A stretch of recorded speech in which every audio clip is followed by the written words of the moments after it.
Hello dear students, most welcome to ISM classes. आज मैं आपके सामने नई बुक स्टार्ट कर रहा हूँ जिसका नाम है ट्रिग्नोमेट्री। और जो पहला चैप्टर है थोड़ा बेसिक है, लेकिन इसमें काफ़ी सारे क्वेश्चन कॉम्पिटिशन में TGT PGT ओवर में लगभग सभी कॉम्पिटिशन पूछे जाते हैं।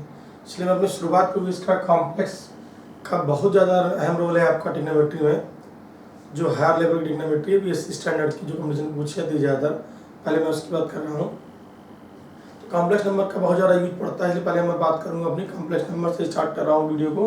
तो पहला वीडियो मेरा ट्रिग्नोमेट्री पर है कॉम्प्लेक्स नंबर्स का।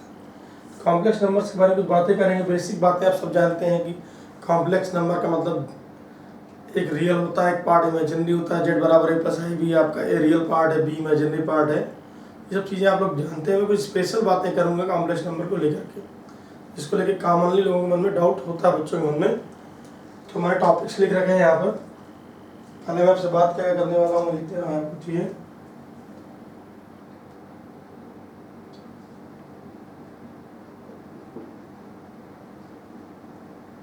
कार्टेशियन फॉर्म,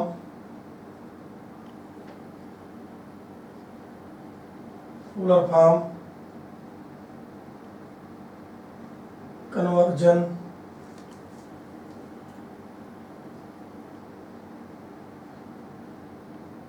ज्योमेट्री के बाद पहले इसकी बात करते हैं, फिर आगे बात करते हैं आपसे, फिर कुछ और बात भी करेंगे। पहले शुरुआत करते हैं। थोड़ा वीडियो बड़ा होगा, इसको सब लोग देखिएगा पूरा कायदे से, क्योंकि वीडियो बहुत इंपॉर्टेंट है। कार्टेशियन फॉर्म में क्या है, अगर आवश्यकता पड़े तो पार्ट 2 में दे दूंगा, अगर कंप्लीट हो जाएगा तो इसी में कंप्लीट कर दूंगा मैं। कार्टेशियन फॉर्म क्या है, देखिए सब जानते हैं। कार्टेशियन फॉर्म का मतलब होता है जेड बराबर ए प्लस आई बी। इसको हम लोग ए हमारा क्या है, इसका रियल पार्ट, और बी क्या है हमारा इमेजिनरी पार्ट। कभी कभी हम लोग रियल पार्ट आप जेड ऐसे लिख देते हैं, कभी कभी हम लोग इमेजिनरी पार्ट आप जेड ऐसे लिख सकते हैं। ठीक, अगर इसको हम फ्रेम में दिखाएंगे, हर कॉम्प्लेक्स के नंबर एक करस्पॉन्डिंग क्या होता है, पॉइंट होता है, इसको बोलते हैं आर्गेंट प्लेन। इसको ये एक्स वाई प्लेन को आर्गेंट प्लेन बोलते हैं। हम लोग जेड के रूप में लिखना शुरू करते हैं तो आर्गेंट प्लेन बोलते हैं इसको। एक्स और वाई, ये जो जेड होता है, Z is said to be fix of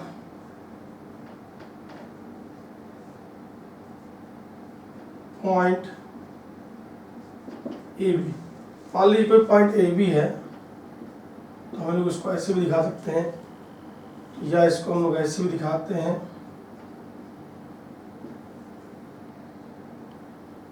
ये हमारा सब जानते हैं कि पॉइंट P जो AB लिखा है, इसका मतलब ये है। तो ए बी मतलब क्या हुआ, ये आपने कहा है सर, ये देखिए इसकी लोकेशन आ गई, ये ए हो गया, ये बी हो गया। तो कार्टेशियन फॉर्म आप लोगों को पता है, काफ़ी लोग सभी लोग जानते हैं, लगभग बेसिक चीज़ सभी लोग जानते हैं। अब बात करते हैं, पहले बात करते हैं ज्योमेट्री की। कॉम्प्लेक्स नंबर को जोड़ा और घटाया कैसे जाता है, कॉम्प्लेक्स नंबर का गुणा कैसे करते हैं, कॉम्प्लेक्स नंबर का भाग कैसे करते हैं, और क्या किस फॉर्मेट में करना चाहिए, मतलब जोड़ और घटाव किस फॉर्मेट में करेंगे कार्टेशियन में, डिवीजन और मल्टीप्लिकेशन किस फॉर्म में करेंगे, पोलर में, क्यों करेंगे बताते हैं। तो पहली बात ये ज्योमेट्री की बात करते हैं अब यहाँ पर हम। तो दो कॉम्प्लेक्स नंबर के जोड़ने का मतलब क्या है, इसको समझ लीजिए। मैं ज्योमेट्रिकल पॉइंट ऑफ व्यू से बात कर रहा हूँ।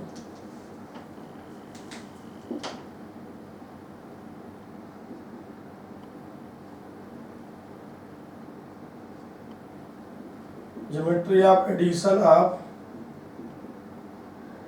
Z1 एंड Z2 क्या है, ये इस बारे में बात कर लें आपसे।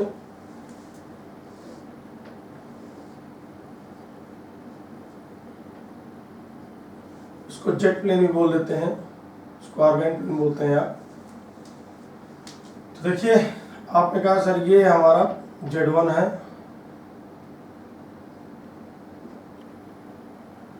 और ये हमारा Z2 है।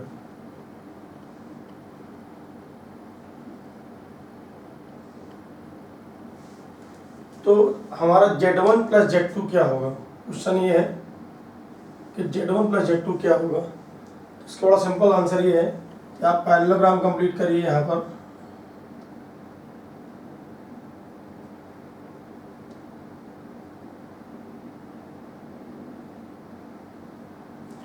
इसको भी कंप्लीट कर दीजिए।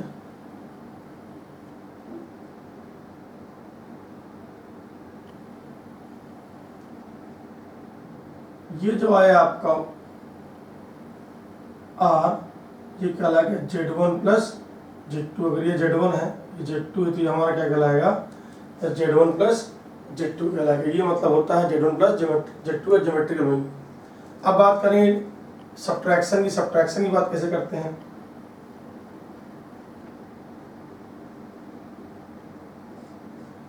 यानी कि Z1 वाला Z2 की बात करते हैं। क्या करेंगे देखिए,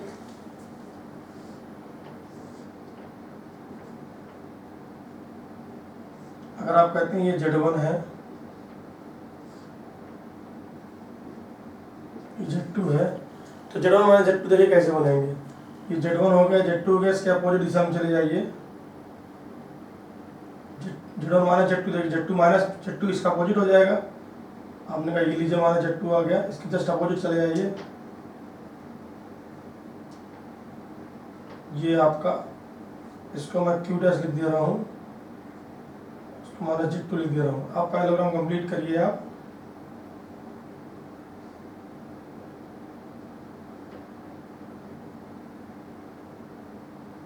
ये जो आएगा R, ये होगा Z1 माइनस Z2, क्योंकि ये क्या होगा? माइनस Z2, ये होगा Z1, तो ये क्या होगा? Z1 minus Z2। ये आपका एडिशन हुआ, ये आपका सब्ट्रैक्शन हुआ।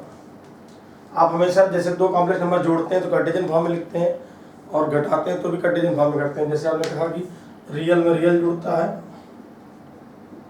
और इमेजिनरी में इमेजिनरी जुड़ता घटता है।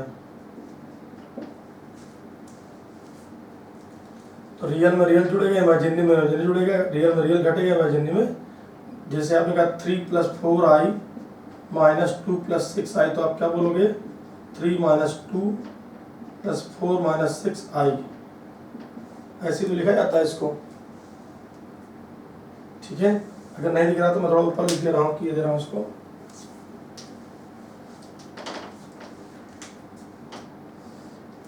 ये देखिए हो गया आपका। अब इसको अगर हम जोड़ के दिखाते हैं, अगर हम 3 + 4i माइनस 2 + 6i हम करते हैं तो क्या करते हैं? 3 - 2 + i 4 - 6। अगर यहाँ सब यहाँ घटाने जोड़ा जाता तो क्या करते हैं? प्लस माइनस, ये लीजिए प्लस माइनस लगा दे रहा हूँ, ठीक है। तो ये आप ये किस रूप में करते हैं? हमारे लिए हमारा आंसर आ जाता है। जोड़ेंगे तो 5 और 11, घटाएंगे तो 1 और -2, ये आ जाएगा, ठीक है। तो ये बात तो हो गई जोड़ने घटाने की। अब बात करते हैं मल्टीप्लिकेशन की और डिवीजन की। उसके लिए मैं आपसे पहले बात करूंगा पोलर फॉर्मेट की, जो कि बहुत इंपॉर्टेंट है। इसका भी क्वेश्चन हर कंपटीशन में पूछता है, कार्टेशियन को पोलर में कैसे बदलते हैं, पोलर फॉर्म है क्या। तो कॉम्प्लेक्स नंबर Z + AIB, ये क्या? Cartesian form, Cartesian form. अब पोलर फॉर्म क्या है? R Z = Re⁻I⁴ ये कहलाता है पोलर फॉर्म।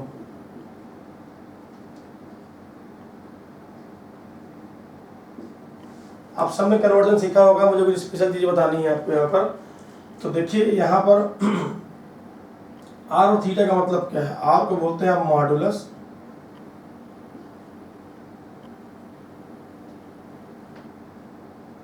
और थीटा को बोलते हैं आर्गुमेंट। मॉडुलस ऑफ Z, जैसे मॉड Z दिखाते हैं, आर्गुमेंट ऑफ Z, ये इसको ऐसे लिखते हैं आर्गुमेंट ऑफ Z, ठीक। तो देखिए इसका मतलब क्या है, इसका ज्योमेट्रिकल मीनिंग समझते हैं क्या है। ये आपने कहा P जिसकी फिक्स है Z, इसको आपने क्या कहा, इसको आप ऐसे भी लिख सकते हैं A, B। तो आप कहते हो सर ये देखिए A होता है और ये B होता है। तो जो मॉडुलस है ये क्या है, ओरिजिन से पॉइंट P की दूरी है। ऑब्वियसली जब पाइथागोरस थ्योरम लगाएंगे तो कितना आएगा बोलिए,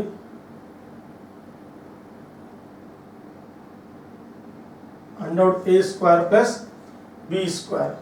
इसको हम लोग लिख देते हैं r। क्या लिख देते हैं इसको हम लोग r। इसका मतलब होता है modulus of z represent the distance of point having a fixed z, distance of point having a fixed z from origin. Origin से पॉइंट P की दूरी है जिसके फिक्स क्या z है, तो इसको हम लोग r लिख देते हैं। इसके बाद थीटा क्या है, कहते हैं थीटा, ये देखिए ये थीटा होता है। थीटा क्या होता है, angle made by OP, angle made by OP with x axis. बहुत अच्छा होगा आपका बोल, यहाँ पर बेटर है angle made by OP with positive direction of x axis. को एंगल हमेशा कहा जाता है थीटा x एक्सिस की पॉजिटिव डायरेक्शन से लिया जाता है, इसलिए बेहतर होगा कि आप लोग इसको ऐसे ही करें यहाँ पर, ठीक है। तो देखिए यहाँ पर थीटा पॉजिटिव डायरेक्शन से बनाया गया एंगल है OP का। तो हम लोगों ने क्या पढ़ा, छोटी कक्षा 11 12 होगी, मैं छोटी कक्षा बोल रहा हूँ उसके हिसाब से। अगर हम देखिए हम लोग क्या मानते रहे, हमको सिखाया गया A बराबर क्या मानते हैं, रियल पार्ट को r cos थीटा। ये देखिए अगर ये r है तो इसका ये कितना होगा, ऑब्वियसली OM कितना होगा, r cos थीटा होगा। अगर B को क्या मानते हैं, r sin थीटा, ये इसका कंपोनेंट PM कितना होगा, r sin थीटा। तो बात आपको अपने आप क्लियर हो जाएगी। आप लोग लिखते हैं where r equal to √a² plus b², ये क्लियर दिख रहा फिगर से। थीटा बराबर tan inverse b/a, tan inverse b/a। ये देखिए tan थीटा b/a दिख रहा है, थीटा tan इनवर्स b/a हो जाएगा। तो ये तो इसका मतलब हुआ ज्योमेट्रिकल मीनिंग, r और थीटा किसको दिखाता है। अब मैं बात करूंगा कि किसी पर्टिकुलर सवाल में आर्गुमेंट कैसे निकालते हैं, मॉडुलस कैसे निकालते हैं। अच्छा, मॉडुलस की बात करें तो हमेशा क्या होगा, ये पॉजिटिव, क्योंकि पॉजिटिव इसलिए होगा क्योंकि ये क्या है, ये डिस्टेंस है, और डिस्टेंस कभी नेगेटिव नहीं होती। तो मॉडुलस तो हमेशा पॉजिटिव ही निकल के आएगा क्योंकि ये आपका लेंथ है। अब कुछ बात करते हैं,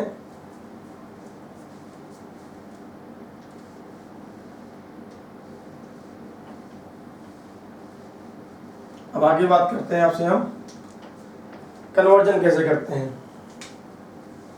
एक एग्जांपल से मैं अपनी बात क्लियर करूंगा।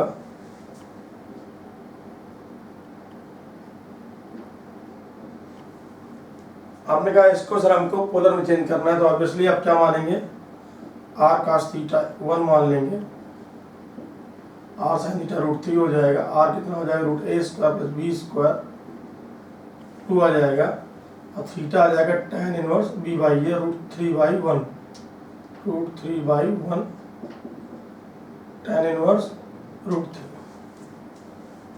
अब आपको ये देखना है कि tan कहाँ पर आप, यानी tan इनवर्स √3 कितना आ गया आपका भी सर, tan इनवर्स √3 कितना होता है आपका,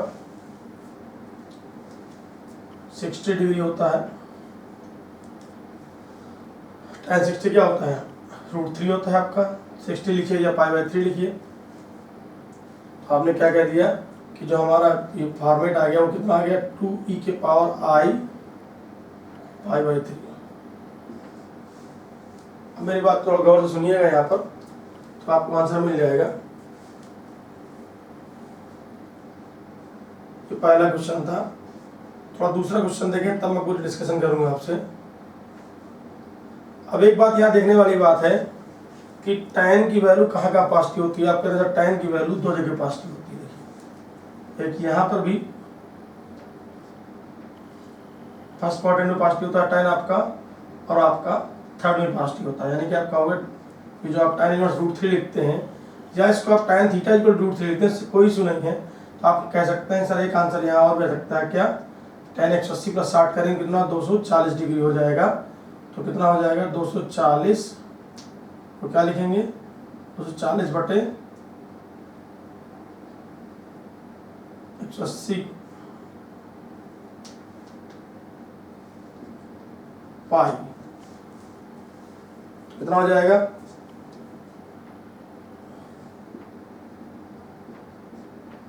4π/3। ठीक है, तो इतना आ गया आपका 4π/3। तो आपके मन में आएगा एंगल यहाँ पर ये लेंगे, मैं अभी पूरा क्लियर नहीं कर रहा है, या ये लेंगे। आपके मन में क्वेश्चन मार्क लगा दे रहा हूँ कौन सा सही, क्योंकि बच्चों में लेकर इस बात को लेकर बड़ा कंफ्यूजन होता है, इसलिए मैं इसको पूरी बात क्लियर करूंगा आपसे। अब देखिए दूसरा क्वेश्चन समझिए, मेरे पास अपने समझ में आ जाएगा। ये मैंने लिया -1 - i√3। तो बताइए r cos थीटा कितना हो गया, फिर से यहाँ -1 हुआ, r sin थीटा कितना हुआ -√3 हुआ, r कितना आ जाएगा ऑब्वियसली 2 आ जाएगा, थीटा कितना आ जाएगा tan इनवर्स √3 आ जाएगा। तो यहाँ पर भी हमारे पास थीटा कितना आ जाएगा 60 डिग्री, वही ऑप्शन π/3 या 4π/3। तो हम बोलेंगे सर यहाँ पर क्या हो गया, आंसर हमारे पास आएगा।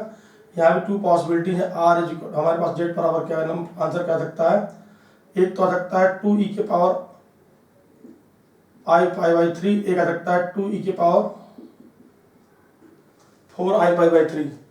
अब प्रश्न ये है कि इन दोनों में से सही कौन सा है, इन दोनों में क्या, ये दोनों में सही, इन दोनों में कौन सही है और इन दोनों में कौन सही है। तो आंसर आपको देखिए ऐसे मिलेगा, बड़ा सिंपल सा है कि मैंने कहा था हर कॉम्प्लेक्स नंबर के रिस्पॉन्डिंग पॉइंट होता है 1, √3। तो 1, √3 और यहाँ पॉइंट क्या होगा आपका, यहाँ पॉइंट क्या होगा -1, -√3। अब देखिए ये आप किस क्वाड्रेंट का है, आप कहते हो सर ये फर्स्ट क्वाड्रेंट का है। तो जब फर्स्ट क्वाड्रेंट का है तो पॉइंट कहाँ पे होगा, ये होगा आपका 1, √3। एंगल भी तो फर्स्ट क्वाड्रेंट का होगा, यानी कि 90 से कम। तो आंसर क्या आ जाएगा, आप कहोगे सर ये आंसर सही है और ये आंसर गलत है। ठीक, यानी कि आपने कहा ये 60 डिग्री आपका आंसर सही हो गया इस वाले केस की बात करिए। तो ये किस क्वाड्रेंट का पॉइंट है, ऑब्वियसली क्या है, ये तीसरे क्वाड्रेंट का पॉइंट है, -1, -√3। ठीक, तो कितना हो जाएगा देखिए, ये तीसरे क्वाड्रेंट का है तो तीसरे क्वाड्रेंट का एंगल भी होगा। तो ये किस क्वाड्रेंट का 240 डिग्री, ये तीसरे क्वाड्रेंट का है आपका। तो ये देखिए 180 + 60 कितना होगा 240 डिग्री। तो इसका एंगल जो हो जाएगा सही क्या हो जाएगा, ये हो जाएगा, और ये क्या हो जाएगा गलत हो जाएगा। ये देखिए बहुत इंटरेस्टिंग क्वेश्चन है ये, सामने वाले कॉन्सेप्ट तुरंत क्लियर हो जाता है कि इसको क्या पता है यहाँ पर। तो देखिए इसमें 60 लिया और इसमें 240 लिया। ठीक है, तो देखिए क्लियर हुई बात कि कहाँ पे कैसे लेना, आपको डिसाइड कहाँ से करना, किस क्वाड्रेंट का पॉइंट है उसी क्वाड्रेंट का आपको एंगल लेकर के चलना है, वही उसका आर्गुमेंट है। अब बात करते हैं प्रिंसिपल आर्गुमेंट क्या है। एक बहुत बड़ा प्रश्न पूछता है बच्चों से, कंफ्यूजन होता है, प्रिंसिपल आर्गुमेंट क्या होता है। और अलग अलग किताबों देंगे तो उसके लिए फार्मूले लिखे होते हैं, इसको लेके कोई कंफ्यूजन हो सकता नहीं है आपको। मैं कोई फार्मूला याद नहीं करना आपको, बिल्कुल सिंपलेस्ट मैं बताऊंगा क्वेश्चन लेकर के। तो देखिए शुरू करते हैं।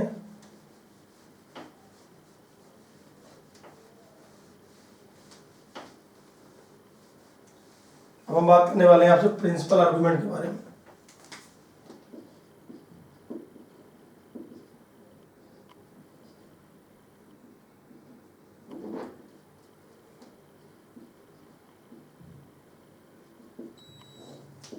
प्रिंसिपल आर्गुमेंट के लिए समझ लीजिए, जो आर्गुमेंट होना चाहिए वो -π से +π के बीच में होना चाहिए, यानी कि न्यूमेरिकली इसकी जो न्यूमेरिकल वैल्यू होनी चाहिए, कॉम्प्लेक्स नंबर की न्यूमेरिकल वैल्यू, मॉड वाला न्यूमेरिकल वैल्यू, वो π से क्या होनी चाहिए, कम होनी चाहिए। अब मैं यहाँ पर एक सवाल लूंगा, उसको बहुत अच्छे तरीके से मैंने डिजाइन किया है, आपको उसमें आर्गुमेंट भी दिखाऊंगा, प्रिंसिपल आर्गुमेंट बोलेगा तो भी दिखाऊंगा, दोनों में अंतर क्या है क्लियर हो जाएगा। तो मैं 4 नंबर लिख रहा हूँ, देखिएगा इसको पूरा समझाते हैं कायदे से। बहुत अच्छा सवाल है आपका।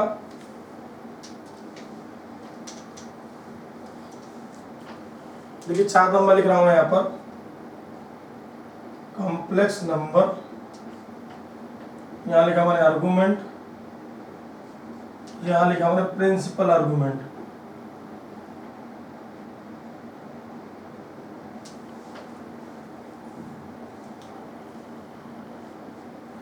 प्रिंसिपल आर्गुमेंट, तो देखिएगा इस चीज को समझना है आपको। मैं नंबर क्या लिख रहा हूं, 1 प्लस आई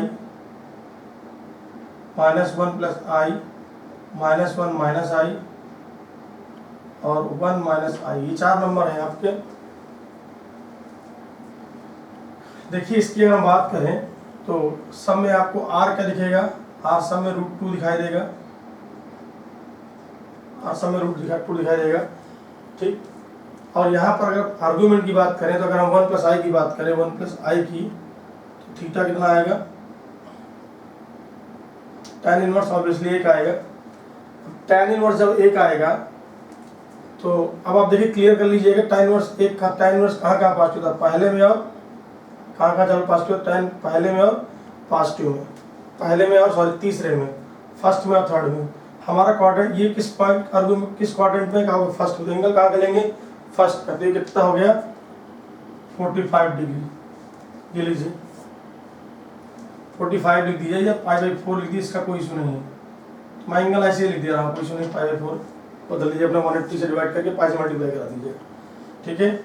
अब हम इसकी बात करते हैं। अब देखिए न्यूमेरिकली 45 क्या है, देखिए न्यूमेरिकली 45 क्या 180 से कम है आपका, तो आप इसको लिखिए। लेकिन तो इसको क्या लिखते हैं, आर्गूमेंट क्या होगा आपका, ये भी प्रिंसिपल भी क्या होगा 45 डिग्री, यानी कि जो न्यूमेरिकली क्या होती है पाई लिख दीजिए या 180 डिग्री लिख दीजिए, उससे कोई मतलब नहीं, 180 से कम होना चाहिए, ठीक है।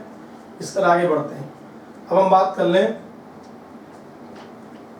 -1 प्लस आई की, -1 प्लस आई, अभी मैं पहले इसी की बात कर रहा हूँ, दोनों एक जैसे है ना, यहाँ पर -1 माइनस आई, थीटा कितना आ गया, अगेन -1 आ गया +1, फिर वही बात tan कहाँ पॉजिटिव, यहाँ और यहाँ पॉजिटिव, ये किस क्वाड्रेंट का, x भी नेगेटिव y भी नेगेटिव, यानी कि थर्ड क्वाड्रेंट का है। एंगल भी कहाँ से लेंगे आप, थर्ड का, tan pi plus tan 180 plus 45 करेंगे तो कितना आ जाएगा, tan 45 फिर से आ जाएगा 225 डिग्री, 225 डिग्री, ठीक। सॉरी यहाँ पे लिखना है 225 डिग्री यहाँ पे, ठीक। अब देखिए ये 3, अब देखिए 225 की अगर हम बात करें तो देखिए यहाँ दिखाता हूँ आपको, ये 250, ये है आपका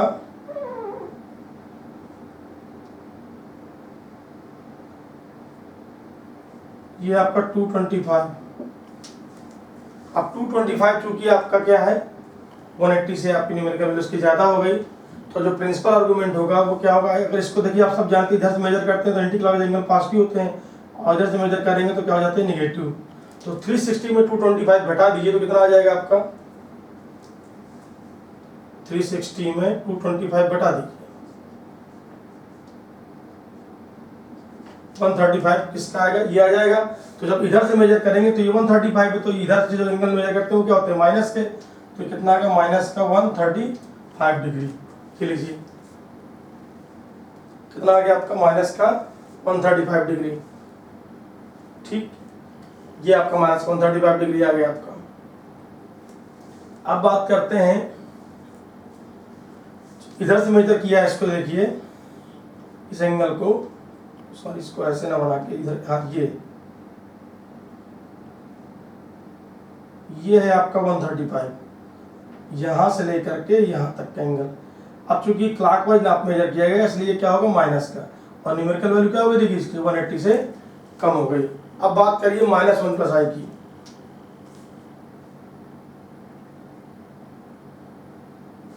अब बात करते हैं -1 प्लस आई की, इसमें थीटा कितना है देखिए tan इनवर्स -1। अब tan इनवर्स tan कहाँ नेगेटिव है, देखिए आप कहते हैं tan सर हमारा नेगेटिव होता है ऑब्वियसली सेकेंड में और फोर्थ में, और किस क्वाड्रेंट का पॉइंट है ये, x नेगेटिव का सेकेंड का, तो कितना लेंगे आप, सेकेंड क्वाड्रेंट का पॉइंट है तो एंगल भी कहाँ लेंगे सेकेंड का, तो tan 90 प्लस 45 तो जाएगा माइनस का माइनस आ जाएगा, तो 135 डिग्री 135, और न्यूमेरिकली क्या है आपका 180 से कम है तो ये 135 ही हो जाएगा आपका, ठीक। अब बात कर लेते हैं इसकी लास्ट में 1 माइनस आई की, थीटा कितना आ गया tan इनवर्स -1। जब -1 आ गया तो फिर वही इशू, tan कहाँ नेगेटिव सेकेंड में फोर्थ में, किस क्वाड्रेंट का पॉइंट है ये, चौथे का, x पॉजिटिव y नेगेटिव, तो कितना आ गया -1 आ गया आपका। तो यह आपका एंगल कहाँ का लेंगे, फोर्थ क्वाड्रेंट का ही लेंगे। यहाँ कितना था 135, यहाँ कितना हो जाएगा -45, ये -45, तो कितना हो गया -45, और ये भी क्या हो जाएगा -45, क्योंकि न्यूमेरिकली क्या है ये 180 से कम है। तो ये आपको उम्मीद करता हूँ क्लियर हो गया होगा क्या आर्गूमेंट है, क्या प्रिंसिपल आर्गूमेंट है। आर्गूमेंट में कोई लिमिट नहीं होती है, और प्रिंसिपल आर्गूमेंट में क्या हो सकता है आपका, ये आर्गूमेंट आपके अगर 2n चक्कर में चलेंगे, 2n में रिपीट मारेंगे तो फिर वो बढ़ के बार फिर वही आता जाएगा, आपके इन्फाइनाइट हो जाएंगे इसका देखा जाए तो। लेकिन 2π तक की बात करें हम 360 के अंदर तो एक ही बार मिलेगा आपको, ठीक, क्योंकि 360 बार रिपीट करके फिर आ सकते हैं अलग से, कोई दिक्कत नहीं जितनी बार रिपीट मारे। लेकिन अगर 360 के अंदर बात करें तो एक ही बार मिलेगा आर्गूमेंट आपको यूनिक। तो देखिए 45 प्रिंसिपल का मतलब क्या था, न्यूमेरिकली 180 से क्या होना चाहिए, कम होना चाहिए आपका। तो ये चीजें आपकी बात क्लियर हो गई, उम्मीद करता हूँ कि क्या आर्गूमेंट है और क्या प्रिंसिपल आर्गूमेंट है आपका, ठीक है। अब आगे बढ़ते हैं, नेक्स्ट टॉपिक है हमारा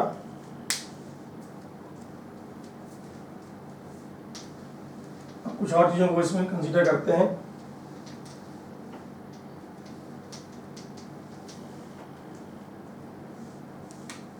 कॉम्प्लेक्स नंबर का मल्टीप्लिकेशन की बात करते हैं, हमने पोलर फॉर्म पढ़ लिया, अब मल्टीप्लिकेशन की बात करते हैं।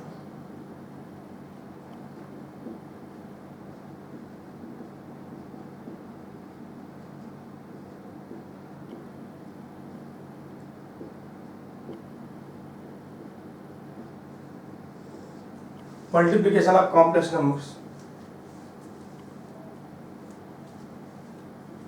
इसमें क्या है देखिए, आपने कहा Z1 Z2 equal two polar form में R1 e की power i theta 1 R2 e की पावर i थीटा 2, हो गया R1 R2 e की power i theta 1 plus complex number में गुणा का जब गुणा करते हैं तो पोलर फॉर्म में इजी होता है। देखिए मॉडुलस एक तरफ हो गया, आर्गुमेंट एक तरफ हो गया आपका, ठीक है। तो ये देखिए इसका जो मॉडुलस आ गया वो कितना आ गया, R1 R2 आ गया। इसका जो आर्गुमेंट आ गया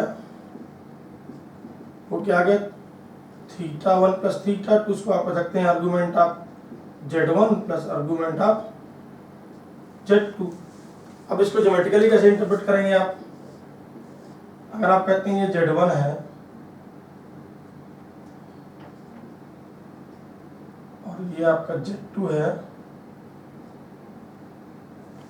और मान लीजिए थोड़े देख लीजिए आपका ये आपके एक से बड़े नंबर्स हैं आपके, मान लीजिए 2 है, ये 3 है, तो जो आपका जो एंगल आएगा, मान लीजिए आप कहते हैं दोनों एक से बड़े हैं, तो मान लीजिए एक की वैल्यू हम थोड़े के लिए 2 बोल दे रहे हैं एग्जाम्पल के तौर पे, और एक की वैल्यू थोड़े के लिए 3 बोल दे रहे हैं, तो कितना हो जाएगा, ये 3 2 6 हो जाएगा। तो ये 2 यूनिट होगा, ये 3 होगा, ये जो आएगा आपका क्या होगा, देखिए थीटा 1 है और ये आपका थीटा 2 है, ये जो आएगा ये पूरा थीटा 2 होता है, ध्यान दीजिएगा ये थीटा 1 है, तो अब जो आएगा और इनलार्ज हो जाएगा, और ये किसको दिखाएगा हमारा, ये जो एंगल हो जाएगा हमारा ये क्या हो जाएगा, थीटा 1 प्लस थीटा 2, और ये हमारा जो आर होगा ये क्या लाएगा Z1 Z2। ये लीजिए इन माइनस के मल्टीप्लिकेशन को दिखा दिया, इसकी कॉम्प्लेक्स नंबर का कैसे करेंगे, ठीक है। अब बात करते हैं, अगर पोलर में बात करते हैं तो आप इसको थीटा वाला 0 भी लिख सकते हैं, उसको थीटा 90 लिख सकते हैं, इनिशियल लाइन, और एक्सिस थीटा को बोल देते हैं, इसको इनिशियल लाइन बोल देते हैं, ऐसे भी लिख सकते हैं। अब अगर हम बात करें डिवीजन की, बात कैसे करते हैं,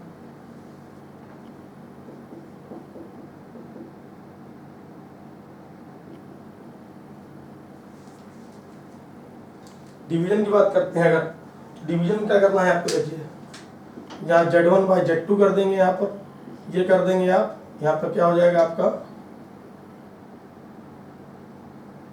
ये हो जाएगा आपका R1 बाई R2, और ये क्या हो जाएगा थीटा 1 माइनस थीटा 2। तो ये मॉडुलस हो गया और ये आर्गुमेंट हो गया R1 by R2 theta 1 minus theta 2। ये लीजिए Z1 by Z2 Z1 by Z2। अब क्या हो जाएगा इसमें, अब इसमें देखिए एंगल क्या हुआ था, देखिए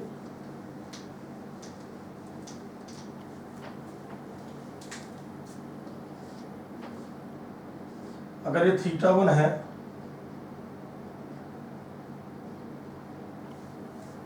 और ये आपका थीटा 2 है, तो जो हमारा अब आने वाला है वो क्या होगा, जैसे मान लीजिए 2 है और ये 3 है आपका R2 वाला, तो ये 2/3 आ जाएगा, जो भी उसके अकॉर्डिंग उसको निकाल देंगे, और ये कितना आ जाएगा, ये आ जाएगा। इसकी लेंथ कम ज़्यादा हो सकती है दोनों से अलग अलग। देखिए मान लीजिए 2 है और ये 3, तो 2/3 आ जाएगा, और वो 3 है और ये 2 है, तो क्या हो जाएगा, देखिए ये 0.6 आएगा और ये कितना आ जाएगा, 1.5 आएगा, जितना भी आ जाएगा। ठीक है, तो ये क्या होगा, देखिए ये 3/2 किया, 1.5 आया, 2/3 और 0.6 आया, कुछ भी आएगा आपका, तो इन दोनों के बीच में आ जाएगा। तो ये क्या हो जाएगा आपका, ये जो एंगल हो जाएगा, ये हो जाएगा θ1 माइनस θ2, और इसको लिख रहा हूँ RZ1/, लेंथ जो भी आएगी, मॉडुलस जो भी आएगा उतना बना देंगे उसके हिसाब से, और निकल के आ जाएगा। ठीक है, क्योंकि देखिए कम ज़्यादा कुछ भी लगता है, मान लीजिए ये दोनों के बीच में आ रहा है आपका, और मान लीजिए 1 होता है 1/3, 1 होता है 1/4, कुछ भी हो सकता है यहाँ पर, जैसा हमको पता तो है नहीं क्या है, वो जितना होगा आपका, मैं लिख दे रहा हूँ इसको, ये कितना होगा आपका, ये R1/R2 होगा, जितना निकल के आ जाए उतना आप इसको बना सकते हैं एक रफली आइडिया से। ठीक है, हमारा मूल उद्देश्य यहाँ पर ज्योमेट्रिकल इंटरप्रेट करना है उसको। ठीक, ये लीजिए, तो ये क्या हो गया आपका, डिवीजन हो गया, मल्टीप्लिकेशन हो गया, एडिशन हो गया, सबट्रैक्शन हो गया। ठीक, अब आगे बढ़ते हैं।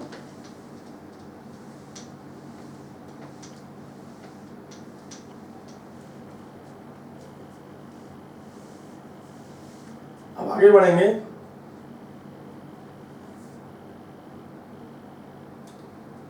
तो हमारा नेक्स्ट टॉपिक हमको इसमें जो कवर करना है वो है हमारा, पहली बात तो हम इसके एप्लीकेशन देख लें। इसके एक सवाल बड़ा अच्छा है मेरे पास, कुछ सवाल है बहुत सारे, अच्छे अच्छे मैं लिख दे रहा हूँ यहाँ पर, फिर हम बात करेंगे आपसे।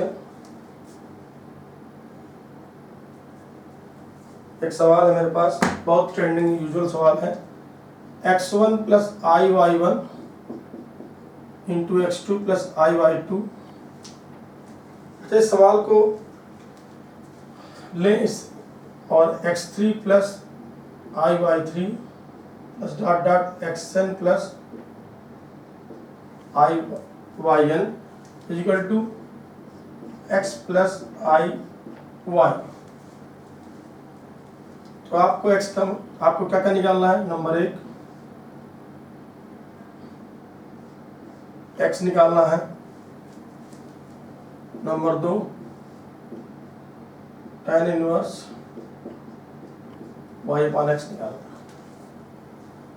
ठीक है, एक आपको ये निकालना है x² + y² की वैल्यू निकालनी है, एक आपको tan इनवर्स y/x निकालना है। तो देखिए इसका अगर हम कार्टेशियन फॉर्म में गुणा करेंगे, थोड़ा सा प्रैक्टिकल हो जाएगा, नहीं लगा पाएंगे, बहुत टाइम टूट जाएगा। इसके बहुत सारे सवाल इस पे बनते हैं, बहुत इंपॉर्टेंट है, ध्यान दीजिएगा। तो क्या होगा, देखिए इसको न्यूमेरिकली इससे बहुत सारे सवाल बन जाते हैं। तो आप कहेंगे R1 e⁻i θ1 R2 e⁻i θ2 Rn e⁻i θn = कितना हो गया, R e⁻i θ। ये लीजिए मैंने सबको पोलर में चेंज कर दिया, तो क्या हो जाएगा, मॉडुलस अलग कर लीजिए,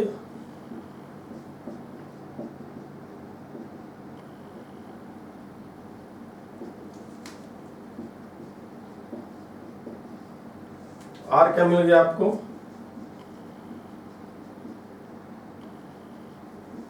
ये R मिल गया आपको, और थीटा क्या मिल गया, मॉडुलस आर्गुमेंट दोनों क्रिएट कर दिए जाते हैं, θ1 + θ2 θn। तो इस R1 का मतलब क्या है, देखिए R² कितना हो जाएगा। ठीक है, इसका क्या मतलब है, R² का मतलब x² + y², ये x1² + y1² × x2² + y2² xn² + yn²। ये लीजिए पहला रिजल्ट मिला आपको। अब दूसरे रिजल्ट की बात करते हैं। थीटा का देखिए, इसका स्क्रीनशॉट ले लीजिएगा, आसानी से समझ में आ जाएगा, बहुत सिंपल सवाल है आपका। अब थीटा की बात करते हैं, तो थीटा क्या हो जाएगा, tan inverse Y upon X is equal to tan inverse y1 upon x1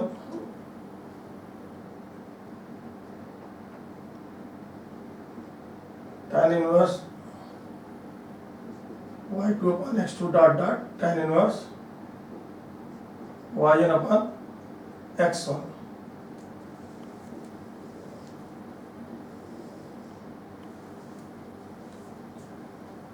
ठीक है, तो उम्मीद करता हूँ सवाल समझ में आ गया। बहुत सिंपल सवाल है, बहुत इंपॉर्टेंट सवाल है। अब थोड़ा सा और कुछ सवालों की बात करनी होगी आपसे।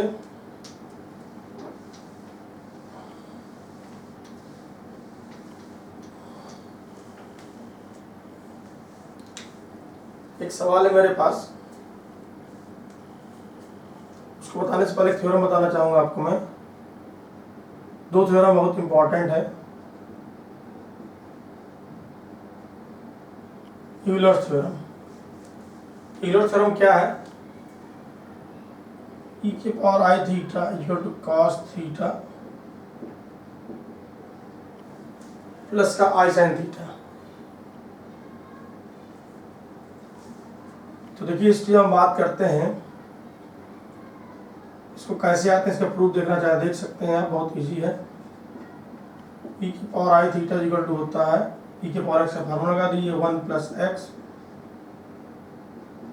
X square upon 2 factorial plus x cube upon 3 factorial x के power 4 upon 4 and so on. तो देखिए, जब इसकी ग्रुपिंग करेंगे कैसे, रियल अलग इमेजिनरी अलग, तो आई स्क्वायर माइनस से हो जाएगा तो थीटा स्क्वायर अपॉन 2 फैक्टोरियल, आई क्यूब क्या हो जाएगा माइनस का आई, ठीक, और आई के पावर 4 क्या हो जाएगा प्लस 1 हो जाएगा, तो theta to power 4 upon 4 factorial, फिर माइनस क्या आने वाला नेक्स्ट टर्म क्या आएगा इसके बाद, आई थीटा के पावर 5 अपॉन 5 फैक्टोरियल, तो आई के पावर 5 क्या हो जाएगा प्लस का आई। देखिए यहाँ पर आई थीटा आ गया, आई स्क्वायर माइनस है, आई क्यूब कितना हो गया माइनस आई हो गया, आई टू द पावर 4 प्लस 1 हो गया, आई टू द 5 कितना हो जाएगा, आई टू द पावर 4 1 और आई आ जाएगा।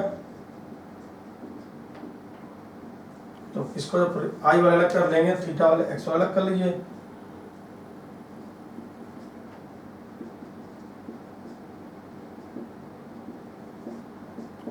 आई वाले अलग कर लीजिए।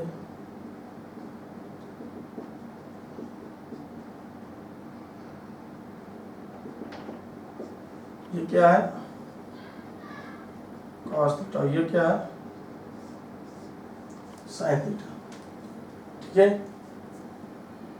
तो ये आपका इसका प्रूफ हो गया। ऑब्वियसली जब e के power i theta cos theta बताया था, थीटा e के पावर माइनस है थीटा क्या होगा, कुछ नहीं करना आपको, जहाँ थीटा वहाँ पर माइनस थीटा रख दीजिए, तो क्या हो जाएगा ये क्या हो जाएगा cos थीटा माइनस का आई साइन थीटा। ये यूलर थ्योरम में बहुत इंपॉर्टेंट चीज मैंने बताया। अब इसका एक एप्लीकेशन देख लेते हैं, फिर मैं आपसे डी मॉर्गन थ्योरम की बात भी करता हूँ। डी मॉर्गन थ्योरम भी मैं लिख दे रहा हूँ यहाँ पर साइड में। डी मॉर्गन थ्योरम क्या है देखिए,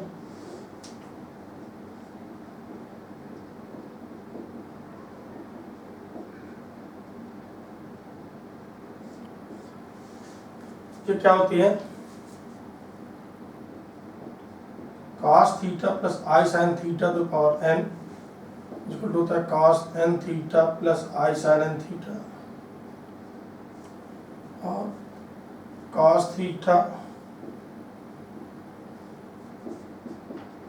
ये होता है cos थीटा माइनस का आई साइन n थीटा, फिर क्या होता है cos theta plus i sine theta के पावर माइनस n, ये होता है, फिर होता है cos थीटा माइनस आई साइन थीटा, ये होता है cos n थीटा प्लस का आई साइन,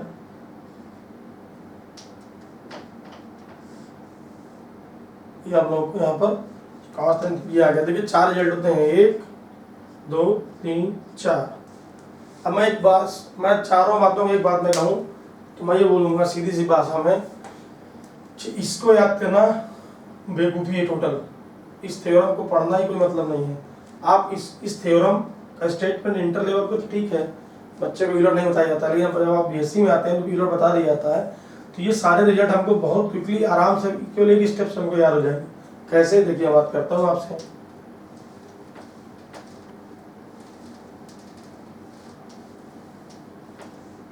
इंटर के बच्चे को डिमोरियल लगाना मजबूरी, क्योंकि उसमें डिमोरियल थ्योरम बताई जाती है, यूलर नहीं बताई जाती। लेकिन हम यूलर पढ़ लेते हैं तो उसको याद करने में क्यों उलझे फालतू। तो यूलर से लगाइए, देखिए कैसे। cos theta plus i sine theta to the power n आपने लिखा, इसका क्या मतलब है? देखिए यूलर में, यूलर कहता है e के power i theta to the power n, तो कितना आ गया e to the power i n theta. इसको हम लोग क्या बोलेंगे? थीटा ये क्या एन थीटा, तो यूलर क्या कहता है? cos n theta plus i sine n theta. इसका दूसरा है आपका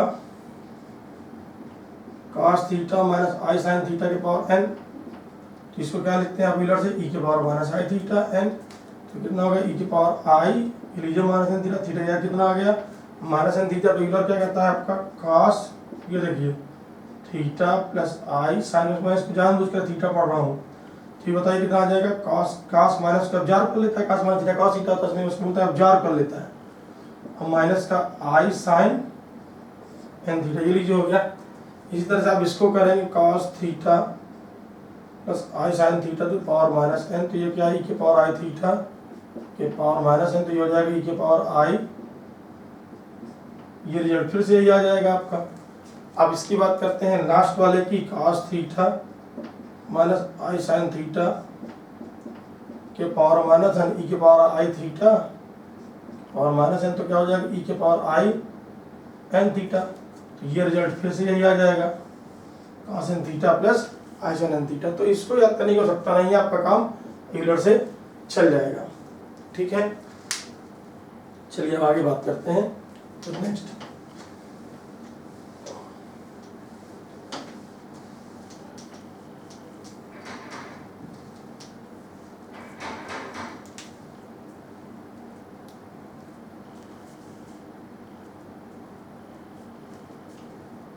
इस पर सवाल एक लगाना है हमको।